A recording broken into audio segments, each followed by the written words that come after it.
The Raptors organization is making moves as they made a trade that has a serious impact on newly acquired Jarod Rhoden's future with the organization, as the team seems happy with his performance in training camp and what they've seen of him in recent weeks, that they want to keep him around long term. So we'll discuss that, including Darko Rajakovic speaking out on the master plan for Chomche's development with this Raptors organization, because again, he seems like a piece that, despite being a late second round pick, the Raptors have invested a lot of stock into, and it's why they gave him a 2-year, two-way contract. So lots of stuff to dive into in this video. Before we do, folks, again, if you are a part of the 67% of viewers that probably new to the channel, want to stay up to date with all the latest Toronto Raptors news, make sure you guys hit that subscribe button so you don't miss a single thing that's going on regarding this Toronto Raptors team. But let's dive into the news. Let's dive into what's happening, because right now we have some updates in regards to the plans that are revealed for Ulrich Chomche heading into this season and next, because we saw preseason, we saw the first game of action, and I know a lot of people, myself included, are very, very excited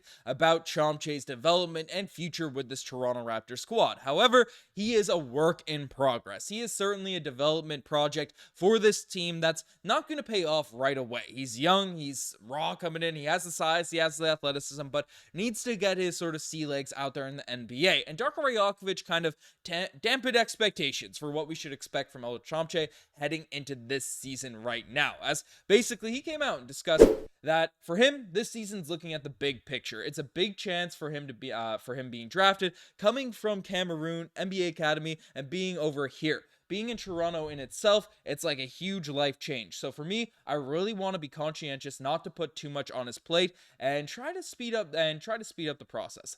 For him, it's going to be a very simple plan. What he needs to work on offensively, what he needs to work on defensively. He needs to learn how to eat, where to eat, how to take care of his body, and being on time for the bus. I guess he missed the bus at once, but all that kind of stuff.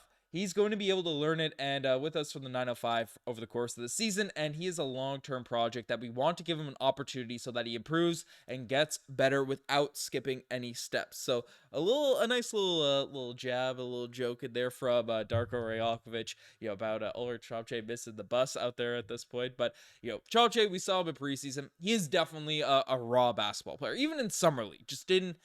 Has remarkable speed, athleticism. The way he could run the floor is just something to behold for a guy that's his size. But again, even in summer league himself, didn't put up the craziest of stats. Didn't get insane run, but in 19 minutes, had about 5 points per game.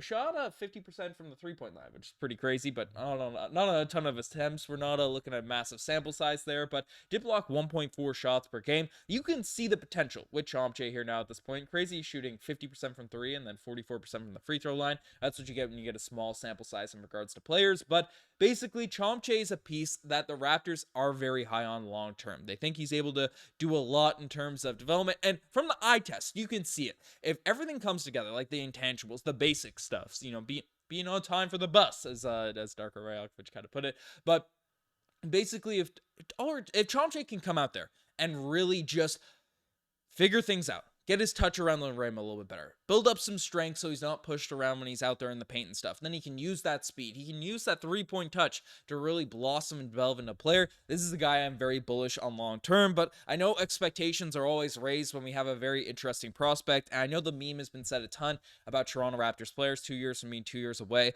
but we are a couple years away from Chomche really having an impact on this Toronto Raptors roster. So we'll see how it all shakes out. I am very, very encouraged and excited, and I think this is the right approach to developing Chomche's game in this Toronto Raptors system. But let's dive into the next topic of discussion, because the Toronto Raptors made a little minor trade out there that has some serious implications on newly acquired Toronto Raptor, which as a guy I know a few people are pretty excited about, especially watching his highlights, watching him play out there in the G League last season. I'm sure people aren't watching too many G League games, but for the highlights when we acquired him. But Jarod Rhoden is a guy that people are very, very interested in terms of being a high upside scorer. He played for the Detroit Pistons for the past 2 seasons, didn't really find his footing, but definitely improved as a basketball player. But now we did have a move that actually went down, as the Raptors 905 are acquiring the rights to Jarod Rhoden from the College Park, the Atlanta Hawks affiliate, for the rights to Amari Moore, who is playing in Turkey right now, and a 2025 first-round pick via Washington's G League team. So Rhoden is in the Raptors training camp right now on an Exhibit 10 contract, so this makes sure the 905 have his rights when he ends up going down. So Basically, this is a couple of sort of impacts. Now, people that watch the 905, I've never been pretended to be a, deep follower. I don't even know how to watch the games out here without the highlight sections out here in Newfoundland. But basically, Amari Moore was a guy with the 905 for a very long time. Big fans of him. 905 watchers are a fan of him, but he's playing in Turkey right now. So you're giving up his rights to essentially acquire Rhodens. And while this deal's facilitated, this indicates that he is a guy that's probably not going to be in the mix for that final roster spot. Again, there's the two-way contracts. There's a lot of stuff happening here now at this point. But the Raptors, with this trade, with this move, especially giving up a first-round pick in the G League as well, essentially this indicates they want Rhoden on this team long-term. They want him in the mix. They want him on this team, to really blossom and develop, because our two ways right now, we have Carlson, we have Chomche, and then we have DJ Carton. So there's not that sort of, we didn't have the rights to Jeff Doughton, even though he was on the 905 for a long time. So he's on an Exhibit 10 contract right now, but it indicates, unlike random Exhibit 10s where you just see him play for a different team and then go to a random G League team, the guys actually want Rhoden on this roster, on the squad, in the Raptors system for a long period of time. And frankly, this makes a ton of sense because you look at his stats in terms of what he was able to do out there for the Pistons, nothing too crazy. Did improve his shooting significantly from his first season to his next season. Again, not a massive sample size by any stretch, but last season able to average 5 points per game. Hustle out there on the defensive end, get almost a block a game for a guard, which is pretty crazy. But, the 39% from the three-point line is a big positive. And then put up even better stats out there in the G League last season, right? Like, came out there, really put a lot of work in, average over 21 points per game, which is very, very solid. 5 rebounds, 4 assists, or 4 rebounds.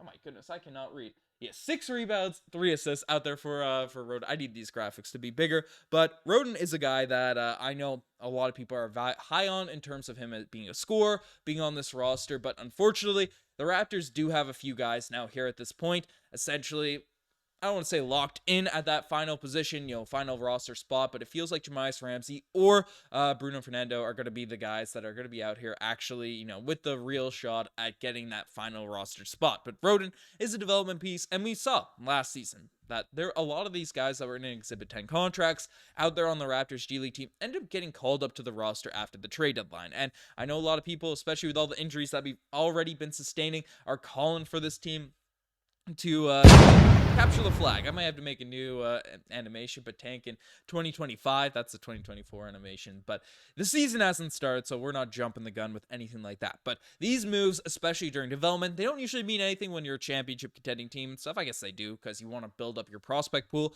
but they are very, very important to keeping talent in-house when they have the potential to make the roster in the future. So, interesting move. Implications in regards to the future of Jarod Rhoden with the Toronto Raptors. But let me know what you guys think about all this in the comment section down below. You guys are best to make it this far. Subscribe to the channel if you guys haven't already. Anyways, I'm signing out.